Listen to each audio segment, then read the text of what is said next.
how does holding on to fear, anger, and pain from the past experiences hold us back in our lives? So essentially, we can hold on to things. So, all of those layers that I mentioned, we can hold on to things in our mind, in our body, in our emotional body, and in our spiritual body. It's important to be able to face those parts of yourself because they're holding on to whatever that trauma is, because that's how they survive. When we are traumatized and we don't have the tools to deal with that trauma, big T trauma, little t trauma, it doesn't matter. Anything that overwhelmed your nervous system, you didn't have the tools to regulate yourself. You're going to hold on to that experience so that it doesn't happen again. That's the survival mechanism at work. The only issue with that is that it creates density in your body on all of those layers. And that can lead to chronic illness, that can lead to mental illness, that can lead to just feeling depressed and emotionally, drained and down all the time. So there's so many manifestations of holding on to that density that will slow us down, that will make us feel disconnected, that will keep us feeling separate, basically, from God, source, universe,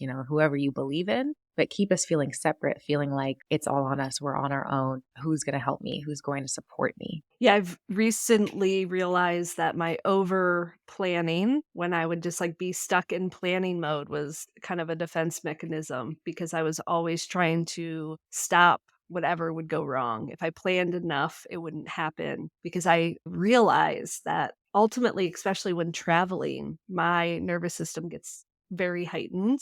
And so I get overwhelmed in all the things around me and making sure that I'm okay. And so realizing that, one, I'm safe and that doesn't matter how much you plan, things can go wrong. And it stopped me from enjoying the journey to places. And it was one of those big pivotal life moments for myself that I was always trying to get to my goal. I was hustling to get there.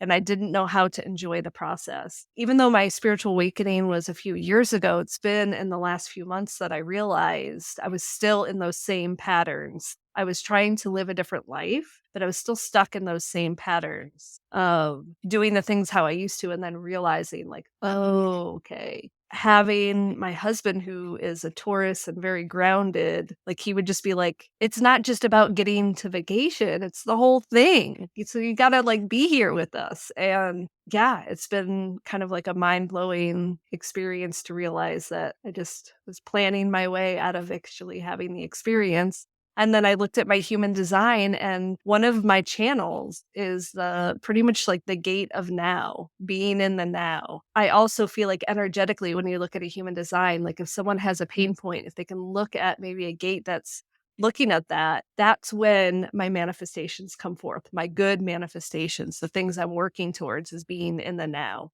I mean, I think everybody can benefit from being in the now. Yeah. Absolutely. And when you return to the now, doesn't it feel so much better? When you actually can let go and surrender, it feels amazing. It's just often so hard to do in the moment because we have those attachments, but it is worth it.